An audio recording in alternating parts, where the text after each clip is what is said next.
राहुल गांधी और कांग्रेस पार्टी ये सवाल उठाते हैं कि साहब विदेश मंत्री तो कह रहे हैं कि हमने पाकिस्तान को जानकारी दे दी थी कि हम आप पर अटैक करने वाले हैं। कोई एजेंसी नहीं पूछ सकती हमें बताओ कितने खराब करें, कोई ऑडिट नहीं करता, ये भगवान भी नहीं पूछ सकता। इस समय ओपन चेतावनी दी थी जो मीडिया में भी थी कि अगर अटैक हुआ हम उचित कार्रवाई करेंगे और हमने करी। क्यों कर लिया आपने सीज फायर? कि आपको मसूद अजहर मिल गया, कि आपको हाफिज सईद मिल गया?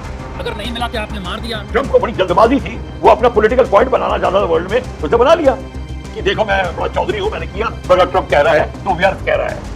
मेरे को लगता है कि अब उसके रिटायरमेंट के दिन आ गए। डोनाल्ड ट्रंप साहब क्यों ट्वीट करते हैं? भारत के प्रधानमंत्री क्यों नहीं बताते? ट्रंप कौन होते हैं बताने वाले कि सीज फायर हो गया? प्रफुल्ल जी, आपको हैरानी होती है जानकर जब इतना सफल और इतना शानदार ऑपरेशन सिंदूर भारतीय सेना अंजाम देती है और उसके बाद हमारे देश में इस पर राजनीति होती है। राहुल गांधी और कांग्रेस पार्टी ये सवाल उठाते हैं कि साहब विदेश मंत्री तो कह रहे हैं कि हमने पाकिस्तान को जानकारी दे दी थी कि हम आप पर अटैक करने वाले हैं, तो इसकी वजह से भारतीय सेना को नुकसान हो गया। आप बताइए कि कितने फाइटर जेट गिर गए, कितना नुकसान भारतीय सेना को हो गया। विदेश मंत्रालय कह रहा है कि साहब इसको अक्षरशः ना लिया जाए। इसका मतलब यह नहीं है कि हमने पहले ही बता दिया था कि हम कहां पर अटैक करने वाले हैं। हमने तो कहा था कि हम आतंकी अड्डों पर अटैक करेंगे, लोकेशन थोड़ी ना बता दी थी। विशाल जी, ये जो आप कह रहे हैं ये बिल्कुल करेक्ट है। ये वार्निंग हमने दी थी कि अगर आपने टेररिस्ट एक्टिविटी कंटिन्यू रखी तो हम अटैक करेंगे, और हमने अटैक किया। हमने कोई टेक ऑफ टाइम और टाइम ऑफ टारगेट टीओटी नहीं बताया, ऐसी कोई खबर नहीं दी। उनको पता था हम अटैक करेंगे, और अटैक करने के लिए जब हमारे सैटेलाइट कम्युनिकेशन वगैरह चाइना के पास में है, जब हमारे जहाज टेक ऑफ वगैरह करते हैं उनको पता लग गया होगा। ऐसी बात नहीं है। क्वेश्चन ये है कि कोई एजेंसी नहीं पूछ सकती हमें बताओ कितने खराब गिरे, कोई ऑडिट नहीं करता, ये भगवान भी नहीं पूछ सकता इस समय। अगर गवर्नमेंट एयर चीफ अगर ये डिसाइड करते हैं ये हमारी सिक्योरिटी के खिलाफ है, हम ये भी नहीं बताएंगे हमने कौन सा जहाज यूज किया, हम ये भी नहीं बताएंगे कौन सा पायलट था। कोई बाध्य नहीं कर सकता इस बात से, और कोई पूछ भी नहीं सकता। और कई कंट्रीज में अगर आप ये ज्यादा पूछताछ करेंगे तो वहां उनके खिलाफ इंक्वायरी शुरू हो जाएगी, जैसे कि इजराइल, जैसे कि चाइना। बाकी कंट्रीज में अपने अपने रूल होते हैं।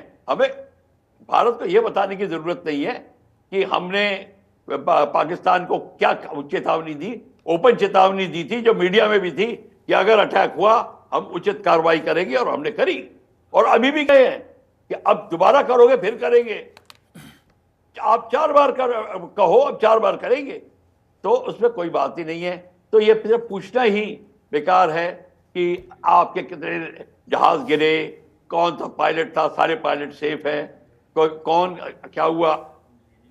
ये कहने का मतलब ये है इस खबर को कोई ना पूछ सकता है, और ना ही भारतीय वायुसेना या भारतीय गवर्नमेंट देने के लिए बाध्य है।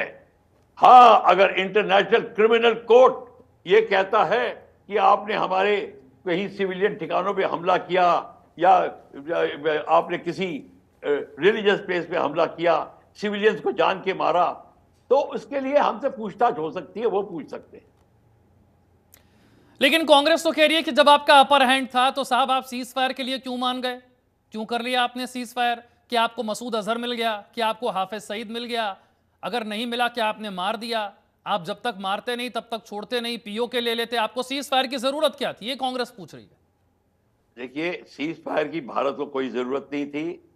भारत को अगर जहां तक मुझे पता है कि एडवाइस दी गई थी कि हम पाकिस्तान गुहार लगा रहा है, वो बहुत त्रसित है, वो आपके कंडीशन मानने को तैयार है, तो आप थोड़ी देर भारत ने कहा हम थोड़ी देर रोक देते हैं, अगर हमारी कंडीशन मानता है, अगर नहीं मानता तो हम जारी रखेंगे। वो कह रहे हैं कि डोनाल्ड ट्रंप साहब क्यों ट्वीट करते हैं, भारत के प्रधानमंत्री क्यों नहीं बताते? ट्रंप कौन होते हैं बताने वाले कि सीज फायर हो गया? देखिए, ट्रंप बताने के लिए अपना ट्रंप को बताने की जरूरत जल्दी क्या थी, और यहां तक कि प्राइम मिनिस्टर को बताने की जरूरत भी नहीं थी। ये तो डीजीएमओ बताता है, पीएम क्यों बताएगा कि सीज फायर हमने कर दी? ये पूरा ऑपरेशन थोड़ी चला रहे हैं PM. PM is only has given the order, it is the DGMO जो ये करेंगे।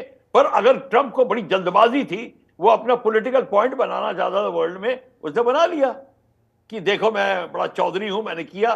ठीक है, उसने किया। अगर वो कहता है तो किया, क्या फर्क पड़ता भारत को? कोई फर्क नहीं पड़ता। पर ट्रंप क्रेडिट लेने की होड़ में ऐसा लगता है, वो 7 दिनों में 6 बार बयान देते हैं सीज फायर पर। देखिए, अगर वो क्रेडिट, फिर वो कहते हैं कि मैंने ट्रेड का इस्तेमाल किया, मैंने धमकी दे दी कि मैं आपके साथ ट्रेड बंद कर दूंगा और ट्रेड नहीं करूंगा अगर आपने सीज फायर नहीं किया तो। देखिए, ये तो मुझको ये पता भी नहीं कि ट्रंप ने कहा नहीं। आप कह रहे हैं तो मैं आपकी बात को स्वीकार करता हूं, और अगर ट्रंप कह रहा है तो व्यर्थ कह रहा है। मेरे को लगता है कि अब उसके रिटायरमेंट के दिन आ गए, और यही मैं कह सकता हूं। हमारी उम्र का है वो। कई ऐसे जासूसों के बारे में पता चला जो कि यूट्यूबर के भेष में रह रहे थे। एक ज्योति मल्होत्रा नाम के लड़की के बारे में पता चला, जो यूट्यूबर है, ट्रैवल व्लॉगिंग करती है, जगह जगह जाती है, वीडियो बनाती है। पाकिस्तान हाई कमीशन की तरफ से एक अधिकारी उससे कांटेक्ट में आता है, उसे हनी ट्रैप किया जाता है, आईएसआई के लोगों से मिलवाया जाता है। 2 बार पाकिस्तान ट्रैवल करती है, सेंसिटिव इंफॉर्मेशन लीक करती है। पहलगाम अटैक से पहले कश्मीर में भी थी। ये जो भारत के अंदर जिनसे अभी जंग लड़नी है, ये कितनी खतरनाक जंग? देखिए, ऐसा है विशाल जी, भारत के इस टॉपिक को बताने के लिए मैं थोड़ी क्लैरिफाई कर दूं। भारत के ऊपर आतंकवाद का प्रकोप है। आतंकवाद का मतलब क्या है कि आतंकवादी पाकिस्तान से घुस रहे हैं। पाकिस्तान की आर्मी भेजना चाहती है, क्योंकि पाकिस्तान की आर्मी कश्मीर का मुद्दा अलाइव रखना चाहती है, तो आतंकवादी भेज रही है। पर इतनी आसानी से कैसे घुस रहे हैं? क्योंकि बहुत सारे स्लीपर सेल्स हैं, जम्मू और कश्मीर से लेकर कन्याकुमारी तक, हर जगह, इंक्लूडिंग दिल्ली। आपने देखा था INA market, Paharganj railway station, Sarojini Nagar, हर जगह 6-6 फीट के गड्ढे हो गए थे। ये हमारे अंदर आतंकवादी जो छुपे हुए हैं, यानी कि स्लीपर सेल, वो आतंकवादियों की मदद करते हैं।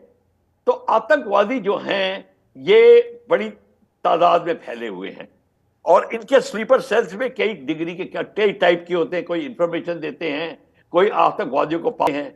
अब ये जो लेडी जिसका नाम ले रहे हैं, और ये उनके ट्रैप में आ गई या उनसे कोई सहानुभूति रखती है, ये हमें नहीं पता।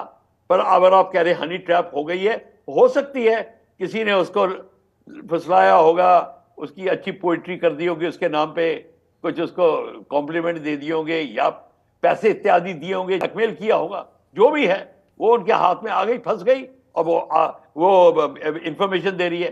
पर हमारे पास भी तो रूल पोजीशन हैं। हमने क्या रूल पोजीशन अपनी खत्म कर दी हैं? और इसकी सजा क्या होनी चाहिए थी, ये अब हमें डिसाइड करना पड़ेगा। जो देश की रक्षा सुरक्षा को और देश के स्वाभिमान को ठेस लगा के देश को बेचता है, उसकी पनिशमेंट क्या होनी चाहिए? 3-4 साल, 6-7 साल ये होनी चाहिए मेरे हिसाब से। मैं तो कहूंगा उसको सजाए मौत होनी चाहिए जो कि ऐसे हरकत करता है। बात खत्म।